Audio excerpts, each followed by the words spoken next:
നമുക്ക് വേദയുടെയും വിക്രത്തിന്റെയും ഇന്നത്തെ നല്ലൊരു കഥ കേട്ടാലോ? അങ്ങനെ ഇന്നത്തെ കഥയില് വേദ വിക്രത്തിന് ചോറ് വാരി കൊടുക്കുകയാണ്. ആ സമയത്താണ് വേദ ആ കാര്യം പറയണേ. അതെ വിക്രം, ശ്രീനിവാസനെ പോലീസ് അറസ്റ്റ് ചെയ്തെന്ന് പറഞ്ഞു. പോലീസ് അറസ്റ്റ് ചെയ്തെന്നോ ശ്രീനി സാറിനെ? അതെ, ആ മാർക്കറ്റ് ലഹള കേസില. അത് മാത്രമല്ല, വിക്രത്തിന്റെ പേരുണ്ട് പ്രതിപ്പട്ടിയിൽ എന്ന് പറഞ്ഞു. അത് കേട്ടപ്പോൾ വിക്രം പറഞ്ഞു, അതിനെനിക്ക് പ്രശ്നമില്ല. കാരണം ശ്രീനിവാസ് സാറ് പറഞ്ഞ കാര്യം ഞാൻ ചെയ്തു. അപ്പം അതിനകത്ത് എനിക്ക് കുഴപ്പമില്ല, പ്രതിപ്പട്ടിയിൽ എൻ്റെ പേര് വന്നതിൽ. പക്ഷേങ്കിൽ വരണ്ട കാര്യത്തിൽ ഞാൻ നിരപരാധിയാണ്. ഒരു കാരണവശാലും ആ കേസ് ഞാൻ കൊടുങ്ങാനായിട്ട് പാടില്ല എന്ന് പറഞ്ഞു. അത് കേട്ടപ്പോൾ വേദ പറഞ്ഞു, അതെനിക്കറിയാവുന്ന കാര്യമാണല്ലോ. അപ്പോഴേക്കും വിക്രം പറഞ്ഞു, അതിനിങ്ങനെ ഇവിടെ ഇരുന്നിട്ട് കാര്യമില്ല, പുറത്തിറങ്ങണമെന്ന് പറഞ്ഞു. അപ്പോഴേക്കും വേദ പറഞ്ഞു, അങ്ങനെ പുറത്തിറങ്ങാൻ പറ്റുന്ന കാര്യമാണോ? ഒരു 3-4 ദിവസമെങ്കിലും കഴിയും കാലിലെ മുറിവയ്ക്കൊന്ന് ഉണങ്ങാനായിട്ട്. അതിനുശേഷം എന്താന്ന് വെച്ചാൽ നമുക്ക് തീരുമാനിക്കാന്ന് പറഞ്ഞു. വിക്രം പറഞ്ഞു, അത് പറ്റില്ല, അതുവരെ ഇവിടെ നിൽക്കാന്ന് പറഞ്ഞാൽ ബുദ്ധിമുട്ടുള്ള കാര്യമാണ്. ആ സമയത്താണ് പുറത്ത് ദീപ്തി വന്നത്. ദീപ്തി കഥകയെ വന്നിട്ട് മുട്ടുവാണ്. ആ മുട്ടുന്ന ശബ്ദം കേട്ട് കഴിഞ്ഞപ്പോഴത്തേന് വേദ ഒന്നും ഞെട്ടിപ്പോയി. ദൈവമേ, ദീപ്തിയാണല്ലോ അത് എന്ന് ചിന്തിക്കുകയും ചെയ്തു. കാരണം വേദേച്ചിന്ന് വിളിച്ചു. ഒരു കാര്യം ചെയ്യാം, ഇങ്ങോട്ട് മാറിക്കോ, ഞാൻ ഇപ്പം തന്നെ വരാമെന്ന് പറഞ്ഞിട്ട് വേദ എന്ത് ചെയ്തു, ഫോൺ എടുത്തു. ഫോണിൽ കൂടെ സംസാരിക്കുന്ന പോലെ വേദ പുറത്തേക്ക് ഇറങ്ങി കഥവ് തുറക്കുവാണ്.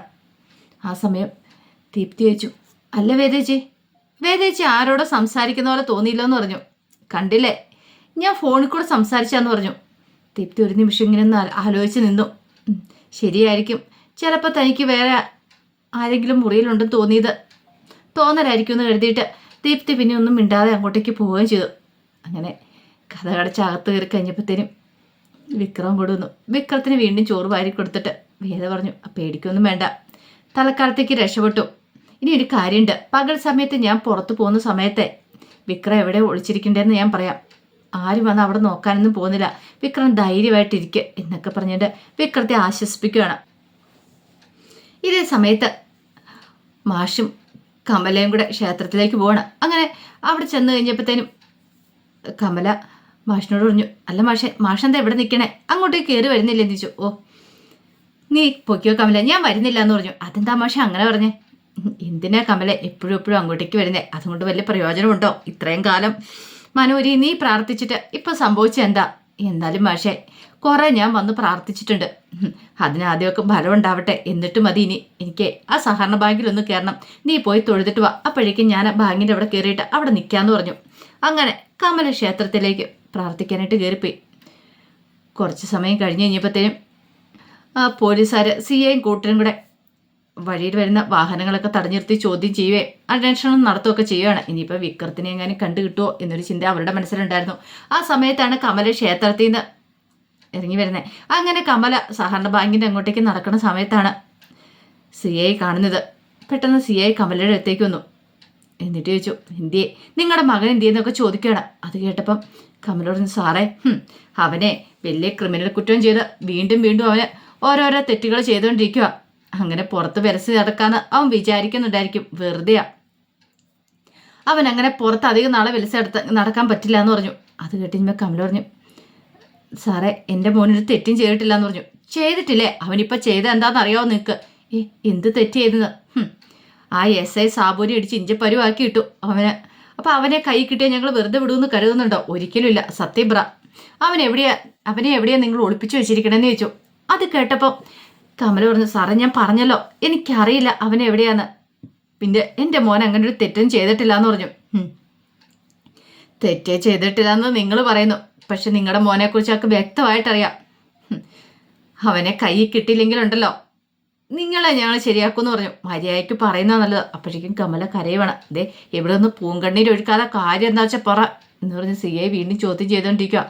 കമലയ്ക്കാണ് വല്ലാത്ത ടെൻഷനായിപ്പോയി. എന്ത് ചെയ്യണമെന്ന് പോലും അറിയത്തില്ല. CI വിടാനും ഉദ്ദേശം ഉണ്ടായിരുന്നില്ല. ഈ സമയത്ത് സഹകരണ ബാങ്കിൽ പോയിട്ട് മാഷ് റോഡിലേക്ക് കയറി വരുമ്പോഴാണ് മാഷിനെ അറിയാവുന്ന ഒരാൾ വരുന്ന ബൈക്കിന്. ഇതേ മാഷിൻ്റെ ഭാര്യ ഉണ്ടല്ലോ കമലേച്ചിനെ അവിടെ ചോദ്യം ചെയ്തുകൊണ്ടിരിക്കുന്നുണ്ട്. ആ CI വഴി പിടിച്ചു നിർത്തിയിട്ട് ആ CI ആളൊരു ശരിയല്ലെന്ന് പറഞ്ഞു. അത് കേട്ടപ്പോൾ മാഷ് ഒരു നിമിഷം ഞെട്ടി. ഒരു കാര്യം ചെയ്യാം, മാഷ് ബൈക്കിലേക്ക് എറിക്കുമോ, ഞാൻ അങ്ങോട്ടേക്ക് കൊണ്ടുവിടാമെന്ന് പറഞ്ഞു. അങ്ങനെ മാഷിനെ അവിടെ കൊണ്ടുവിട്ടിട്ട് അയാൾ അങ്ങോട്ടേക്ക് പോയി. ഈ സമയം മാഷ് അങ്ങോട്ട് വന്നു. മാഷ് വന്നിട്ട് കമലേന്ന് വിളിച്ചു കഴിഞ്ഞപ്പോഴത്തേനും കമലയ്ക്കൊരു ആശ്വാസമായി. മാഷും കൂടെ എത്തിയോ? ഞാൻ ഇവരെ ഒന്ന് ചോദ്യം ചെയ്യുമായിരുന്നു. അല്ല, നിങ്ങളുടെ മകൻ എവിടെയുണ്ടെന്ന് അറിയാൻ വേണ്ടിയിട്ട്. ഇത് കേട്ട് കഴിഞ്ഞപ്പോൾ മാഷ് ചോദിച്ചു, ഇവിടെ വഴി പിടിച്ചു നിർത്തിയാണോ ചോദ്യം ചെയ്യുന്നത്? അത് നടുറോട്ടി പിടിച്ചു നിർത്തി ചോദ്യം ചെയ്ത് എൻ്റെ ഭാര്യയെ അപമാനിക്കാനാണോ നിങ്ങൾ ശ്രമിക്കണമെന്ന് ചോദിച്ചു. ഇത് കേട്ടപ്പോൾ CI പറഞ്ഞു, ചോദ്യം ചെയ്യത്ത് എങ്ങനെയാ സാറേ മാഷി ഒരു അപമാനമാകുന്നേ? നിങ്ങളുടെ മകൻ എവിടെയുണ്ടെന്ന് നിങ്ങൾക്ക് വ്യക്തമായിട്ട് അറിയാം. നിങ്ങൾ ഒളിപ്പിച്ചു വെച്ചിരിക്കുക. അത് എവിടെയെന്ന് മാത്രമേ ഞാൻ ചോദിച്ചോളൂ എന്ന് പറഞ്ഞു.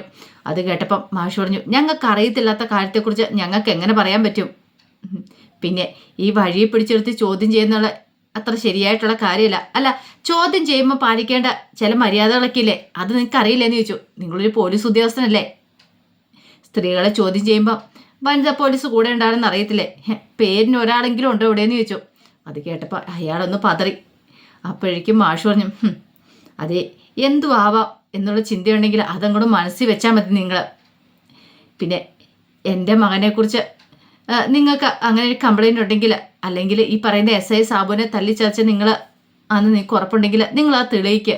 അല്ലാതെ വെറുതെ ഊഹാഭോഗത്തിൻ്റെ അടിസ്ഥാനത്തിലൊന്നും അവനെ കസ്റ്റഡിയിലെടുത്ത് കുറ്റം സമ്മതിപ്പിക്കാൻ ശ്രമിക്കണ്ടെന്ന് പറഞ്ഞു. അത് കേട്ട് കഴിഞ്ഞപ്പോഴത്തേനും CI പറഞ്ഞു, അവനെ ഒന്ന് കൈ കിട്ടിക്കോട്ടെ. കൈ കിട്ടിക്കഴിയുമ്പോഴത്തേനും അവനെക്കൊണ്ട് ഞങ്ങൾ സത്യങ്ങൾ പറയിച്ചോളാന്ന് പറഞ്ഞു. മാഷ് പറഞ്ഞു, 3-ാം മുറ പ്രയോഗിച്ചിട്ട് അവനെക്കൊണ്ട് സത്യം പറയിപ്പിക്കാനാണെങ്കിൽ അത് വെറുതെ സാറേ, അത് നടക്കാൻ പോകുന്നില്ല. കാരണം എൻ്റെ മോൻ തെറ്റ് ചെയ്തിട്ടില്ലെങ്കിൽ അതിനുള്ള ശിക്ഷ അനുഭവിക്കേണ്ട കാര്യമൊന്നും അവനില്ല. പിന്നെ നിങ്ങളിത് ആർക്ക് വേണ്ടി എന്തിനു വേണ്ടി ചെയ്തെന്നൊന്നും എനിക്കറിയില്ല. നിങ്ങളുടെ ഉദ്ദേശം നടക്കാനും പോകുന്നില്ല. തെറ്റ് ചെയ്യാത്ത ഒരാളെ കൊണ്ട് കുറ്റം സമ്മതിപ്പിക്കാൻ നിങ്ങൾക്ക് പറ്റില്ല എന്ന് പറഞ്ഞു.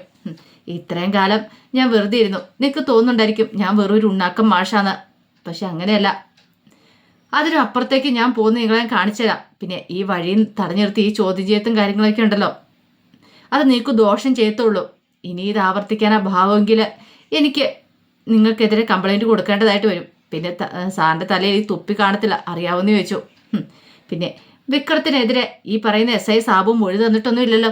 നിങ്ങൾ നിർബന്ധിച്ചു കഴിഞ്ഞപ്പോഴത്തേനും SI സാബു പറഞ്ഞു, കണ്ടാൽ അറിയത്തില്ലാത്ത ആരോ ഒരാളെന്ന്. അയാൾ ആദ്യം പറഞ്ഞ ആക്സിഡൻ്റ് ആണെന്നല്ലേ.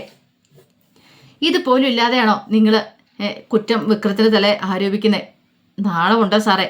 ഒരു കാര്യം ഞാൻ പറഞ്ഞേക്കാം, ഇനി ഞങ്ങളുടെ പിന്നാലെ വന്നോണ്ടല്ലോ വാ കമലെന്നും പറഞ്ഞുകൊണ്ട് കമലയുടെ കൈയും പിടിച്ചിട്ട് മാഷ് അങ്ങോട്ട് പോവാണ്. CIക്ക് അത് ഒട്ടും അങ്ങോട്ട് ഇഷ്ടപ്പെടുന്നുണ്ടായിരുന്നില്ല. പിന്നീട് വർഷ ശ്രീകാന്തിനോട് പറഞ്ഞു, അതേ ശ്രീയേട്ട, എനിക്ക് വേദയുടെ കാര്യത്തിൽ നല്ല സംശയമുണ്ട്. അവൾ എന്തൊക്കെയോ തീരുമാനിച്ചുറപ്പിച്ച മട്ടില്ല ഇങ്ങോട്ടേക്ക് വന്നേന്ന് തോന്നിയെന്ന് പറഞ്ഞു. എന്ത് തീരുമാനിച്ചുറപ്പിച്ച മട്ടില്ല? അതെനിക്കറിയില്ല. അവളുടെ പെരുമാറ്റത്തിൽ എന്തോ അസ്വാഭാവികത ഫീൽ ചെയ്യുന്നുണ്ടെന്ന് പറഞ്ഞു. അവളിപ്പോൾ പഴയ ആ വേദയല്ലെന്ന് പറഞ്ഞു. എന്താ നിനക്ക് അങ്ങനെ തോന്നാൻ? അല്ല, ഇടയ്ക്ക് മുറിയുന്നൊരു കുശുശുപ്പും വർത്താനമൊക്കെ കേൾക്കാം. കഴിഞ്ഞ ദിവസം ഇതുപോലെ കേട്ട് കഴിഞ്ഞപ്പോൾ ഒരാളുടെ ശബ്ദം പോലെ കേട്ട് കഴിഞ്ഞപ്പോൾ ഞാൻ കഥയെ മുട്ടിയിട്ട് ആരാന്ന് ചോദിച്ചു. അപ്പോഴേക്കും അവൾ പറഞ്ഞു, ഞാൻ ഫോണിൽ സംസാരിക്കുമെന്ന്. ആരോടാന്ന് ചോദിച്ചപ്പോൾ വിക്രത്തോട് ലൗഡ് സ്പീക്കറോട് സംസാരിച്ചാന്ന് പറഞ്ഞു. പക്ഷെ എനിക്കതത്ര വിശ്വാസം വന്നില്ല. അപ്പോഴേക്കും ശ്രീകാന്ത് പറഞ്ഞു, അത് പിന്നെ വിക്രത്തിൻ്റെ ഫോൺ ഓഫ് ആണല്ലോ എന്ന് പറഞ്ഞു. അത് ശരിയാ ശ്രീയേട്ടാ, ഇനിയിപ്പോൾ ചിലപ്പോൾ വേറെ ഫോണിൽ നിന്ന് വിളിച്ചായിക്കൂടെ? അതിനവൾ മുതിരോ? പിന്നെ നിങ്ങളുടെ പെങ്ങളെ നിനക്ക് അറിയത്തില്ലാത്തതുകൊണ്ട് അവളുടെ ധൈര്യം അപാരം തന്നെയാ. വേണ്ടി വന്നിട്ടുണ്ടെങ്കിൽ അവനെ ഇവിടെ വിളിച്ചു കയറ്റി അവള് പരിപാലിക്കുകയും ചെയ്യുമെന്ന് പറഞ്ഞു. അങ്ങനെയൊക്കെ അവൾ ചെയ്യുമോ? പിന്നെ ചെയ്യില്ലേ? കഴിഞ്ഞ ദിവസമാണെങ്കിൽ ആ പെണ്ണും വന്നിട്ടുണ്ടായിരുന്നു. ഏത് പെണ്ണ്? അതിൻ്റെ പേര് ഞാൻ മറന്നുപോയി. ഇഷത വന്ന കാര്യമാണോ? അത് മഹേഷിൻ്റെ ഭാര്യയാന്ന് പറഞ്ഞു. അവർ തമ്മിൽ കുഞ്ഞുനാളിലെ മുതൽ ഫ്രണ്ട്സ് ആയിരുന്നു പറഞ്ഞു. അവളെ ഇടയ്ക്കിടയ്ക്ക് വരുന്നതെന്ന് പറഞ്ഞു. ആയിക്കോട്ടെ, പക്ഷെ വന്നു കഴിഞ്ഞിട്ട് മുറിക്കകത്ത് കയറിയിരുന്ന് രണ്ടുപേരും കൂടെ സംസാരമായിരുന്നു. മുറിക്കടുത്തേക്ക് ആരും അടുപ്പിച്ചു പോലില്ല. കുറച്ച് കഴിഞ്ഞപ്പോൾ നല്ല സ്പിരിറ്റിൻ്റെ മരുന്നിൻ്റെ മണമൊക്കെ ഉണ്ടായിരുന്നു. എന്നിട്ടോ ഞാൻ മുറി കയറി നോക്കി, ആരെയും കണ്ടൊന്നുമില്ല. അവളോട് ചോദിച്ചു കഴിഞ്ഞപ്പോൾ അവൾ പറഞ്ഞു, പുറം വേദനയ്ക്ക് സ്പ്രേ ചെയ്താന്ന് പറഞ്ഞു. ആയിക്കോട്ടെ, അങ്ങനെ ചെയ്യാലോ, അതൊക്കെ ശരിയാ ശ്രീയേട്ടാ. പക്ഷേങ്കിൽ ചില സമയത്ത് അവൾ കഴിക്കുന്ന ആഹാരം കണ്ടാൽ നമ്മുടെ കണ്ണു തെളിപ്പോൾ. 2 പേരുടെ ഭക്ഷണം എടുത്തോണ്ടല്ലേ പോകുന്നേ? 2 പേരുടെ ഭക്ഷണം? അതെ, 2 പേർക്ക് കഴിക്കാനുള്ള ആഹാരം കൊണ്ടാണ് അവൾ പോകുന്നത്. അമ്മ പറഞ്ഞു ചില പെൺകുട്ടികൾക്ക് ഇങ്ങനെ ഡിപ്രഷൻ വന്നു കഴിയുമ്പോൾ വല്ലാതെ ആഹാരം കഴിക്കുമെന്ന്. പക്ഷെ എനിക്കത്ര വിശ്വാസം വരുന്നില്ല. അത് കേട്ടപ്പോൾ ശ്രീകാന്ത് പറഞ്ഞൊരു കാര്യം ചെയ്യാം, ഞാൻ അവളുടെ മുറിയിലേക്ക് ഇപ്പോൾ ഒന്ന് പോയി നോക്കാമെന്ന് പറഞ്ഞു.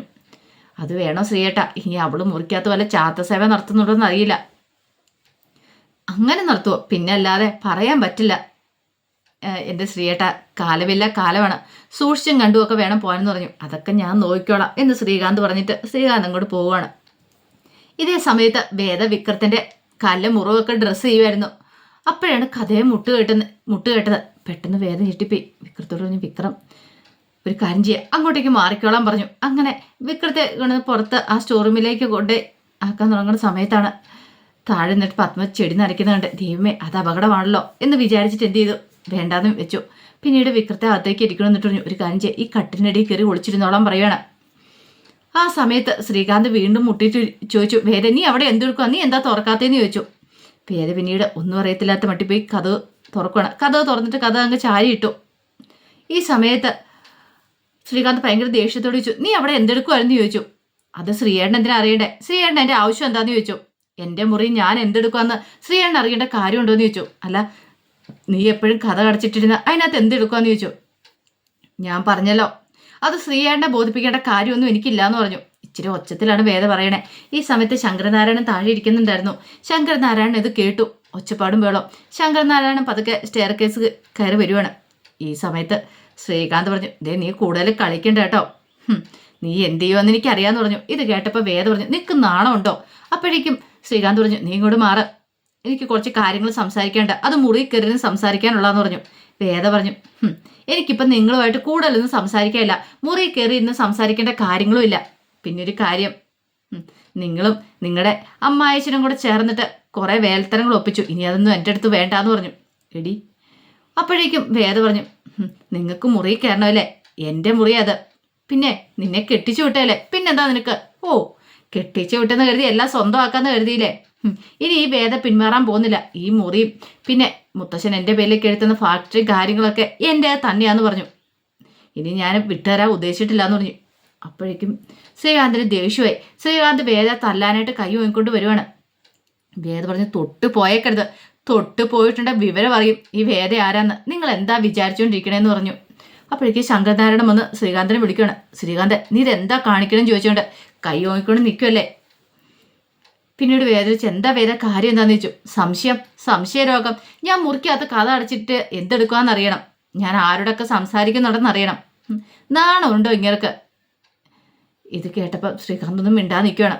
അപ്പോഴേക്കും ശങ്കരനാരായണൻ ചോദിച്ചു, എന്താ ശ്രീകാന്ത് എന്ന് ചോദിച്ചു. ആ സമയത്ത് വേദ പറഞ്ഞു, ഇത് ശ്രീയേട്ട ഒരു കാര്യം ഞാൻ പറഞ്ഞേക്കാം, സ്വന്തം പല്ലിട ഊത്തി മണപ്പിക്കാൻ ശ്രമിച്ചാണ്ടല്ലോ, പിന്നെ ശ്രീയേട്ടന് നന്നായിട്ടറിയാം ഞാൻ ആ വീട് വിട്ട് വന്ന് എന്തിനാന്നുള്ള കാര്യമൊക്കെ. ഇനി അങ്ങനെ എന്തെങ്കിലും ഉണ്ടായിട്ടുണ്ടെങ്കിൽ അറിയാലോ ഇനി സംഭവിക്കാൻ പോകുന്നത് എന്താന്ന്. പിന്നീട് വേറെ പോയി കഥ അങ്ങ് തുറന്നിട്ട് കൊടുക്കണം. ബാ കയറി വാ, നമുക്ക് സംസാരിക്കാം, ഇനി മുറിക്കാതിട്ട് സംസാരിക്കാം, എന്ത് വേണം സംസാരിക്കാം. ഇതേ ശ്രീയേട്ടൻ്റെ അമ്മായച്ചനും കൂടെ ചേർന്ന് കുറെ കളികൾ നടത്തിയിട്ടുണ്ട്, അതൊന്നും എൻ്റെ അടുത്ത് വേണ്ട കേട്ടോ എന്നൊരു സംസാരം കൂടെ ആയിരുന്നു. ഇതും പറഞ്ഞിട്ട് വേദ അകത്തേക്ക് കയറിപ്പോയി കഥവ് വലിച്ചടച്ചു. അപ്പോഴേക്കും ശങ്കരനാരായണൻ ശ്രീകാന്തിനോട് ചോദിച്ചു, എന്താ ശ്രീകാന്തേ? വേദ വീട് വിട്ടു പോരാൻ കാരണം നീയാണെന്നൊരു ഒറ്റ ചോദ്യം. ആ ചോദ്യം കേട്ട് കഴിഞ്ഞപ്പോഴത്തേനും ശ്രീകാന്ത് വല്ലാത്തൊരു ഞെട്ടലോടുകൂടി ശങ്കരനാരായണനെ നോക്കുകയാണ്. അപ്പോൾ അതിൻ്റെ വിശേഷങ്ങളൊക്കെ നമ്മളിന്ന് കാണുന്നത്. ഇതിൻ്റെ ബാക്കി വിശേഷങ്ങളുമായിട്ട് വൈകുന്നേരത്തെ പ്രമോയി വരാട്ടോ. ഒരിക്കൽ കൂടി എല്ലാവർക്കും ശുഭദിനം നേർന്നുകൊണ്ട് നിർത്തുന്നു. നന്ദി.